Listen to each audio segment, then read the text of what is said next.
You call 2021 a year of resilience, recovery, and realignment.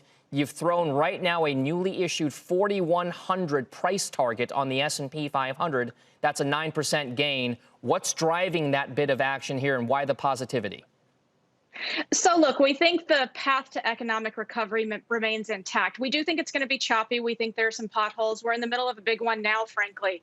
But we do think that the wobbles we're going to see in some of the short-term economic indicators, things like restaurant bookings, are not going to do things like signal that we're coming into a double-dip recession. Generally, we think the market is going to continue to be very forward-looking. Now, all that being said, we do think there's risk of a bit of a pullback. It could be mild, 5%. It could be deeper, 15%. But we would be buyers on that weakness. Now, buyers on that weakness, what exactly would drive that kind of weakness here? Is this a market where the fundamentals are still healthily constructive and that they're just kind of healthy gyrations in the market? Or is there something that could drive a larger pullback in the market overall?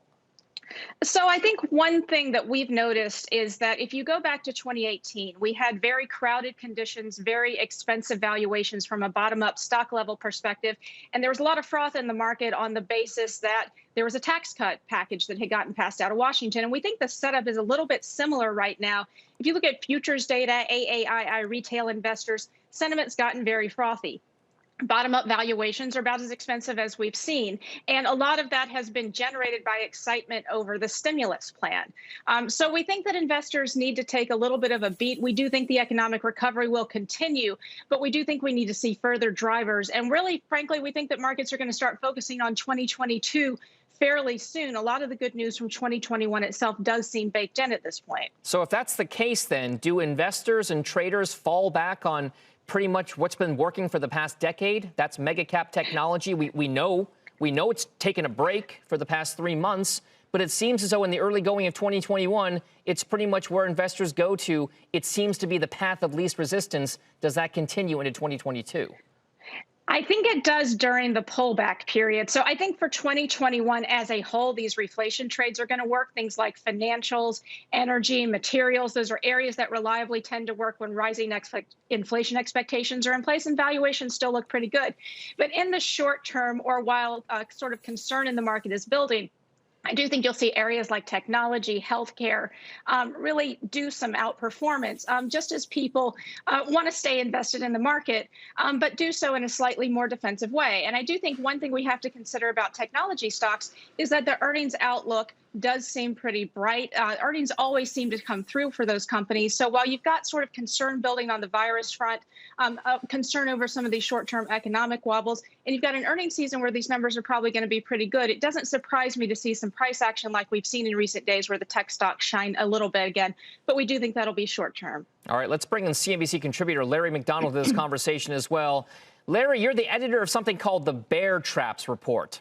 Are you as optimistic about the 2021 market outlook as perhaps Lori is?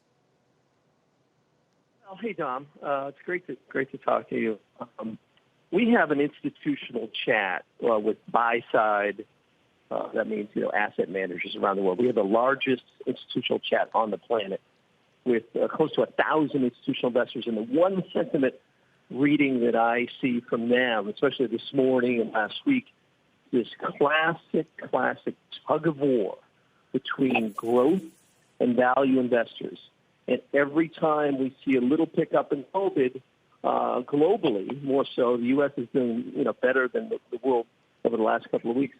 That brings that capital back, as you just beautifully explained, into the FANGs and to the stay-at-home stocks.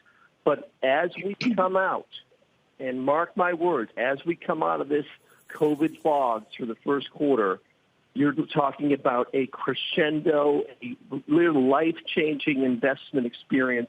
There's just going to be a wall of capital leaving tech, leaving the FANGs, and moving into materials and reflation trade. So I agree with your guest. I mean, you've got a short-term reflation problem because of COVID and vaccine execution. But at the end of the day, by the second quarter, we're going to be in a much different market environment where the largest rotation of our lives is coming. Shepard Smith here. Thanks for watching CNBC on YouTube.